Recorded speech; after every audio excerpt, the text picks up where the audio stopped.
dhe gjyqtarët e tjerë të cilët kishin patur shumë problematika.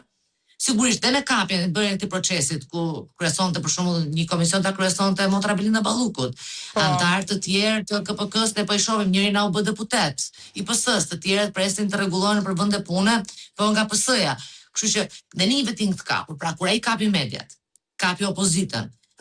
kapi drejtësinë, ekzekutivin e kishte dhe legjislativin sigurisht e kishte për shkak parlamentit. Kapi ndërkombëtarët, ne kishim një ambasadore si Juri Kimi na tregonte edhe Barin, e kupton?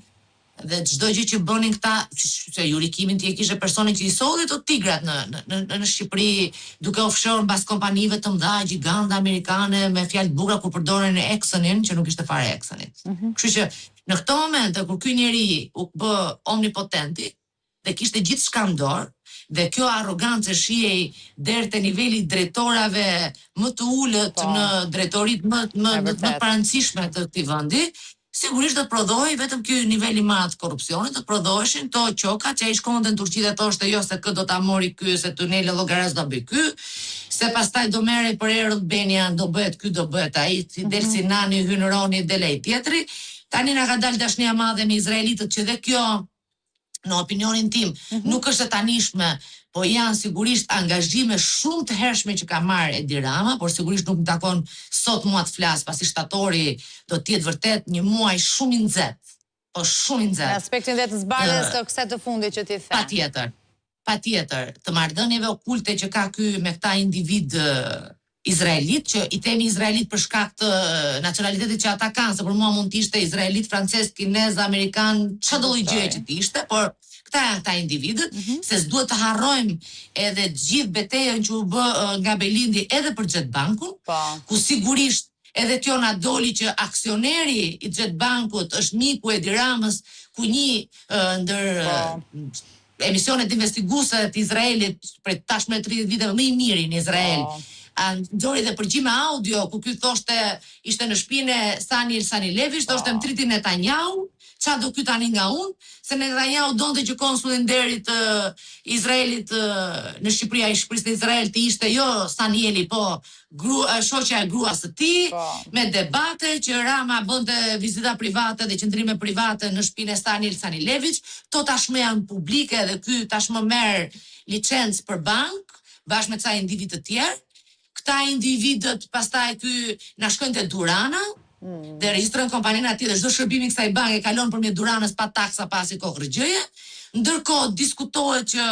pritet të ketë favorizime të tjera për licenca të tjera për këtë subjekt që tash do jetë pjesë e shtatorit, dhe diskutohet që Sani Levish të jetë dhe përfituesi koncesioneve të reja në shëndetësi, sepse edhe vetë mediat izraelite dhe ky emision investigativ thoshte që ai ka ardhur në Shqipëri dhe për të hapur një spital. Kështu që këto sigurisht në mediat shqiptare nuk do i gjesh, shumë pak janë që i thonë, por të vërtetat janë këto, dhe kur dikush dhe një deputet i denoncon apo ne i denoncojmë, fillojnë pastaj na dalin këto administratoreshat lidhura po me qeverin, e lidhura edhe me vjedhjen e sektorit të Rogarburg që në kohën e Fatos Nanos, familjet tyre, dhe na dalin dhe na bëjnë morali që jo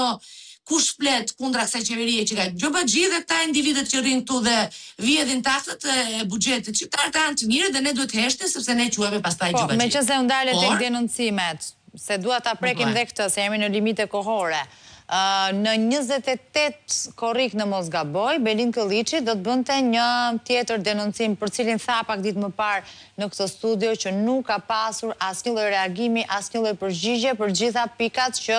janë denoncuar, po dhe pikpyetjet që janë ngritur. E kam fjalën këtu për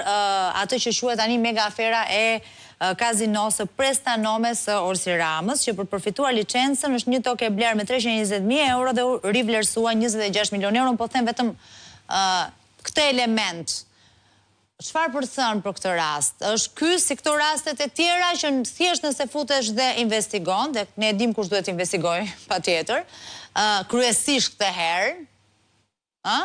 se ti the, me të drejtë, 70% the në mos gaboj, 70%, po, e këtyre çështjeve që janë 70% tash. Po, janë më së shumti nga Partia Demokratike dhe nga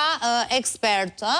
nuk ka pasur asnjë hetim kryesisht për këto dosje. Po kjo dosje, ose po kjo çështje që mund të kthehej në një dosje, se do duhet të kishte dosje për secilin prej tyre. Kjo është detyrim. Është Pra detyrim. çfarë do të them? Cilat janë ato elementet të përshtypja aty? Dëgjoj,